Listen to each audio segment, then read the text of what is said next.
La chambre rouge. Chapitre 1. Le retour de Mathis.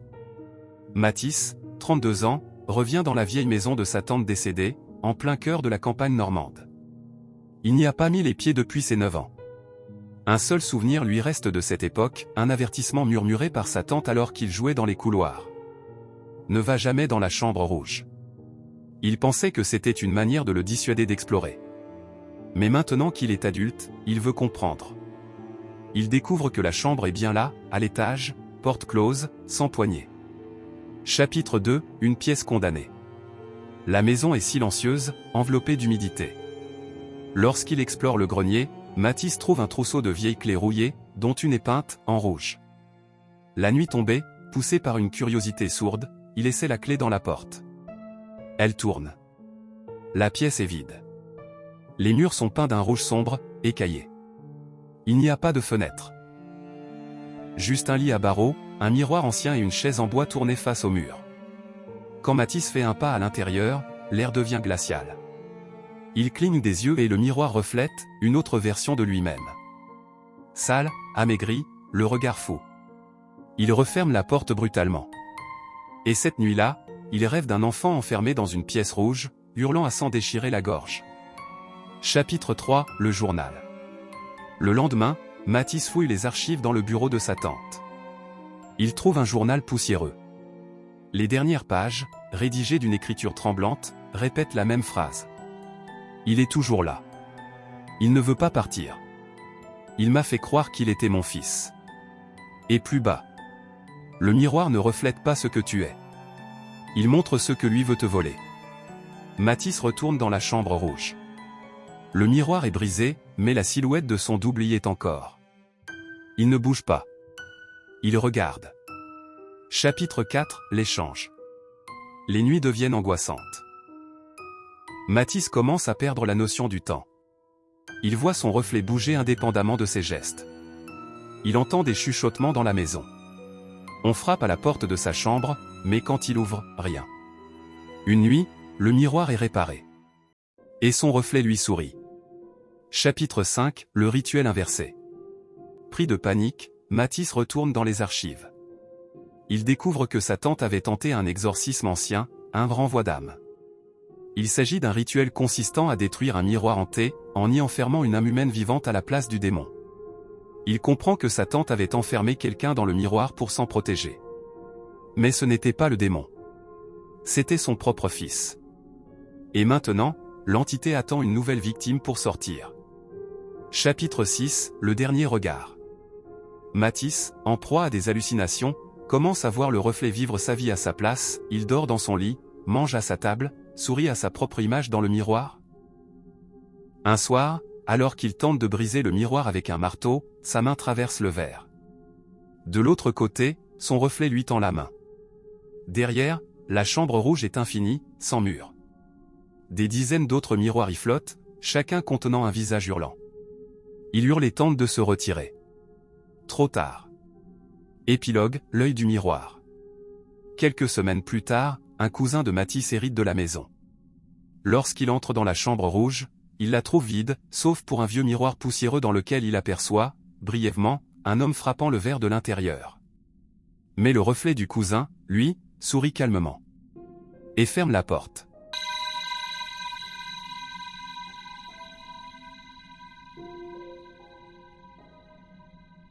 Le chant de l'orée.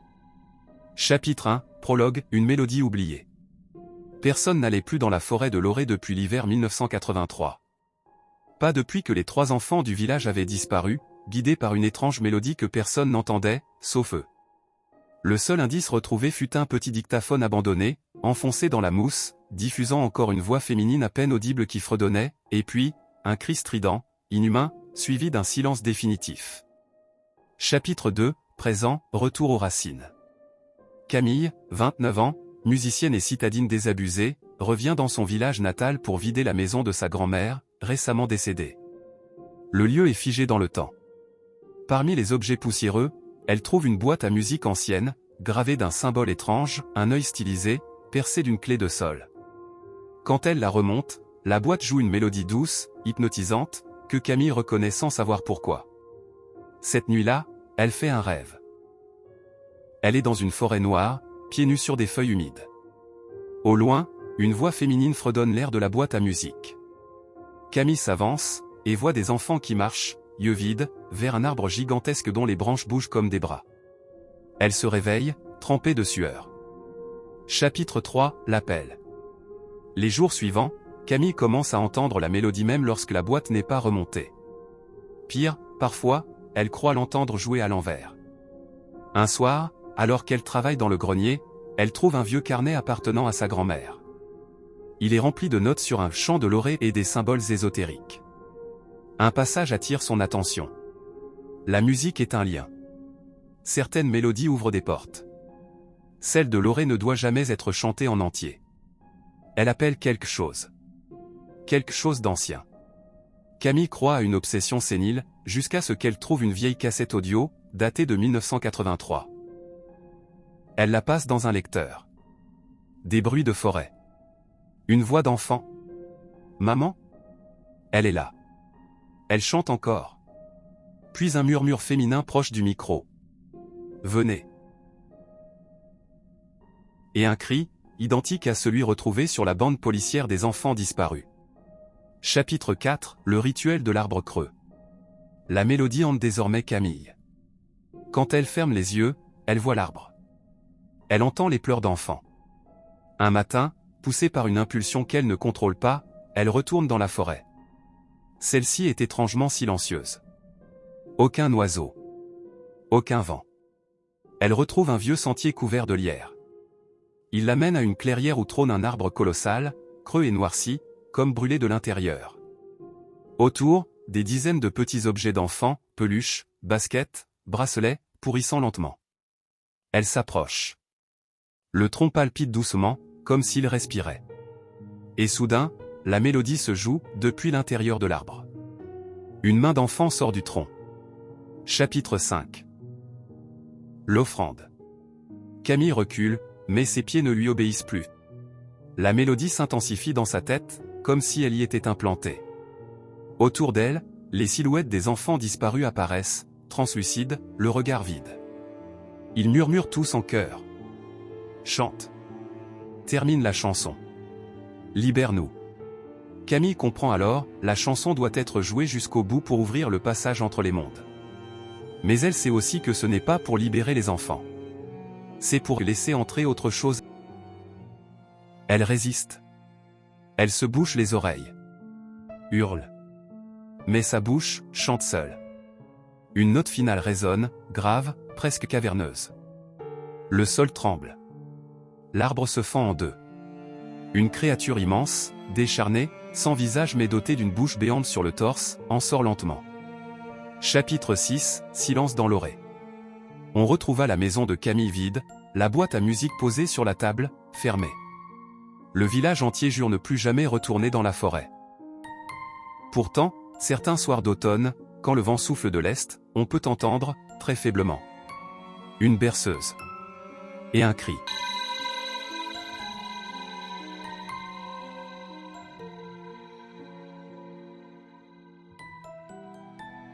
Les voix du puits. Chapitre 1, le village abandonné. En 2017, un étudiant en architecture, Léo, part seul pour un stage de relevé de patrimoine dans un hameau abandonné des Cévennes.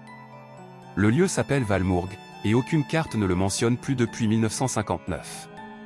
Pourtant, l'endroit est bien là, figé dans le temps, 5 maisons de pierre effondrées, une chapelle vide, et au centre, un puits très ancien, sans margelle, béant, noir comme la suie. Le premier soir, Léo monte sa tente à l'entrée du hameau. Pendant la nuit, il croit entendre des murmures qui remontent du fond du puits. Il pense au vent. Jusqu'à ce qu'une voix dise son prénom. Chapitre 2, les témoignages oubliés. Le lendemain, Léo fouille les maisons pour photographier les ruines. Dans un grenier presque intact, il découvre une caisse remplie de papier jauni, dont le journal d'un curé, daté de 1958. Le village aurait été frappé par une série de suicides inexpliqués, des femmes, des vieillards, des enfants même. Tous attirés vers le puits, certains retrouvés morts à genoux au bord du vide, les tympans percés. Ils disent que le puits parle. Qu'il appelle. Qu'il promet, le retour. Ce soir-là, Léo évite de regarder le puits. Mais dans son sommeil, il entend de nouveau son nom. Une voix féminine, douce et familière. Léo, viens. Je suis là. Regarde. Chapitre 3, le reflet sous terre.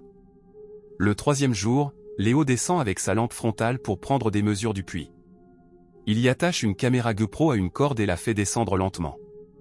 À 12 mètres de profondeur, l'image se fige. Quand il récupère la carte mémoire, la vidéo montre une silhouette, à peine visible, qui regarde la caméra en souriant. Léo recule en tremblant. Il reconnaît cette silhouette. C'est sa sœur, morte noyée 10 ans plus tôt. Chapitre 4, le pacte. À partir de ce moment, Léo entend la voix chaque nuit. Pas une illusion. Elle parle, elle raconte. Elle lui dit des choses intimes que seule sa sœur savait. Elle le supplie de l'aider à remonter. Qu'elle est prise dans l'eau noire, mais pas morte. Il retourne au journal du curé. Une page arrachée est coincée entre deux lattes de plancher. Elle dit : le puits n'a pas de fond. Il est un passage. Ce qu'on entend n'est pas ce qu'on aime, mais ce qu'on aime perdre. Léo hésite. Mais il veut croire. Chapitre 5, l'ascension inversée. À minuit, il revient au puits, une corde autour de la taille, caméra à la main. Il commence à descendre, lentement, très lentement. La voix devient plus nette. Continue, je suis juste là, encore 1 mètre. Puis le silence. La lumière de sa frontale éclaire une cavité. Des os. Des dizaines de squelettes serrés, recroquevillés contre les parois, certains griffés comme s'ils avaient tenté de remonter. Et au milieu, une forme mouvante, mi-humaine mi-liquide. Elle porte le visage de sa sœur, mais ses yeux sont vides, ses membres trop longs. Elle ouvre la bouche. Tu es venu. Tu m'appartiens. Chapitre 6, le puits fermé. On ne retrouva jamais Léo. Sa voiture resta garée à l'entrée du sentier, couverte de feuilles et de boue. 1 an plus tard, un randonneur tombe par hasard sur Valmourgue. Il trouve le puits recouvert d'un couvercle de pierre fraîchement posé, gravé d'un message dans une langue inconnue. Mais en collant l'oreille à la pierre, il croit entendre une voix. Et elle chante.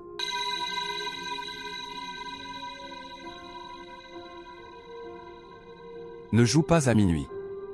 Chapitre 1, le jeu oublié. Thomas, 16 ans, passe l'été chez sa grand-mère dans une vieille maison isolée. Coupé du réseau, sans internet, il explore les greniers et tombe sur une boîte en bois poussiéreuse, ornée de symboles gravés, des chiffres romains, des aiguilles d'horloge et une phrase en lettres d'or. Ne commence jamais après minuit. Ne t'arrête sous aucun prétexte. À l'intérieur, un sablier, un dé noir à 6 faces, et un petit plateau de jeu circulaire, avec des cases représentant des portes fermées. Le nom du jeu, Portée noctive les portes de la nuit. Intrigué, Thomas décide d'essayer.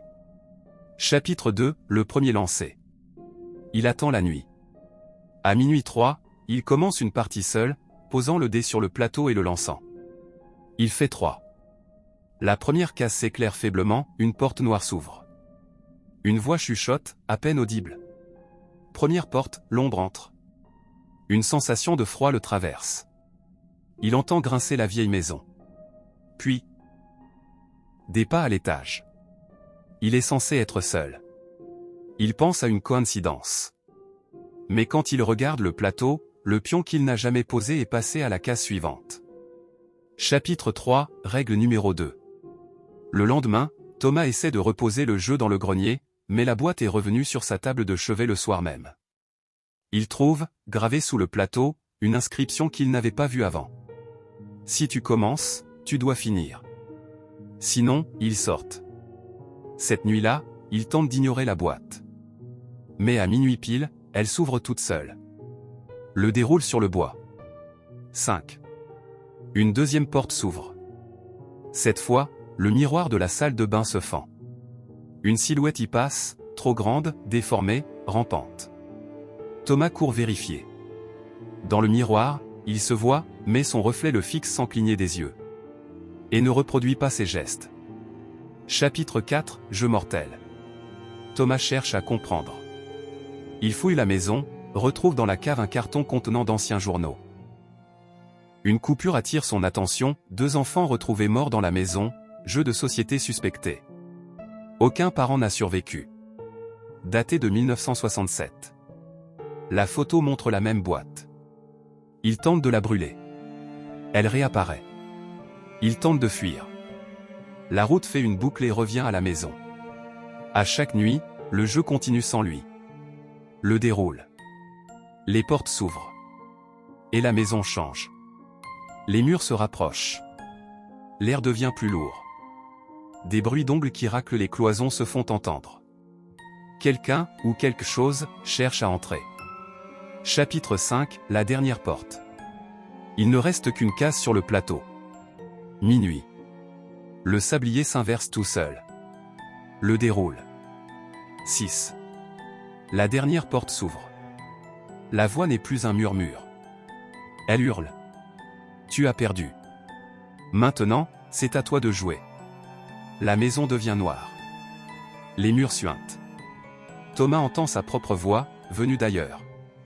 Je suis dehors maintenant. Tu es dedans. Il court à la porte d'entrée. Fermée. Il se regarde dans le miroir du couloir. Ce n'est plus lui. C'est quelqu'un d'autre dans son corps, qui le regarde de l'autre côté. Chapitre 6, une nouvelle partie. 2 semaines plus tard, la maison est à vendre. Un couple vient la visiter. Leur fils, Hugo, 11 ans, monte à l'étage. Il trouve une jolie boîte de jeux posée sur un vieux bureau. Un sablier. Un dé. Et un petit mot écrit à la main. Ne commence jamais après minuit. Ne t'arrête sous aucun prétexte.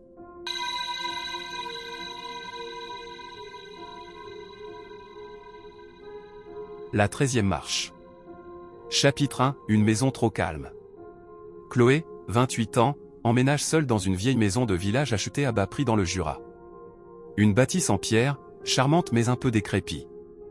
L'escalier central en bois mène à l'étage, raide et grinçant. Elle remarque vite un détail étrange, il y a 12 marches. Toujours. Chaque soir, elle les compte en montant se coucher. Une habitude rassurante. Mais au bout de 3 semaines, quelque chose change. Une nuit, en montant se brosser les dents, elle les compte machinalement à voix basse. 1, 2, 3. Arrivée en haut, elle fronce les sourcils. 13.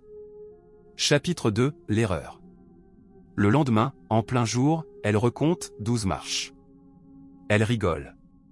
Fatigue. Hallucination. Mais les nuits suivantes, la 13e marche revient. Et toujours uniquement la nuit. Elle finit par filmer avec son téléphone. Elle descend, 12 marches. Puis remonte. 13 et la dernière grince, comme si quelqu'un respirait dessous. Elle vérifie la structure, soulève les planches. Rien. Juste le vide entre les marches. Mais son chat, lui, refuse désormais de monter. Chapitre 3, les murmures du bois. Une nuit, elle se réveille à 3 heures du matin, en sueur. Quelqu'un monte lentement les marches. Une par une. CRRRK. CRRRK. 12 pas. Puis un silence. Puis un 13e grincement, plus lourd. Chloé se fige. Quelqu'un est en haut. Mais quand elle ouvre la porte de sa chambre, le couloir est vide. Elle descend en courant. Elle recompte. 12 marches. Chapitre 4, le journal du menuisier. En vidant une vieille armoire au grenier, elle trouve un carnet datant de 1876, le journal d'un menuisier ayant construit la maison. Une page attire son attention. On m'a demandé de construire l'escalier selon les plans du père Anselme. 12 marches visibles, une 13e cachée. Il disait qu'elle servait de passage pour les âmes. Je n'y ai pas cru. Jusqu'à ce que mon fils disparaisse. On l'a retrouvé, dans le mur. En tournant la page, elle trouve un plan. Derrière le mur du palier, il y a un vide, un espace non répertorié. Chapitre 5, le vide. Chloé perce le mur. Derrière, un réduit poussiéreux, et au sol, une trappe, usée, marquée d'un chiffre peint à la main. 13. Elle l'ouvre. Une odeur fétide l'envahit. Elle descend une échelle rouillée. Une salle de pierre. Des marques au mur. Des griffures. Et au fond, un miroir noirci, encadré de bois, fait avec les restes d'un escalier. Elle approche. Son reflet est flou. Puis, bouge avant elle. Elle fait un pas en arrière. Mais la trappe se referme. Et le miroir parle. Maintenant que tu m'as trouvé, tu dois prendre ma place. Chapitre 6, une maison à vendre. Des mois plus tard, la maison est mise en vente. Chloé accueille les visiteurs, souriante, polie. Mais certains remarquent un détail, elle ne monte jamais à l'étage. Et la nuit, on entend parfois dans l'escalier. CRRRK, CRRRK. Et puis une voix, presque trop proche de l'oreille. 13.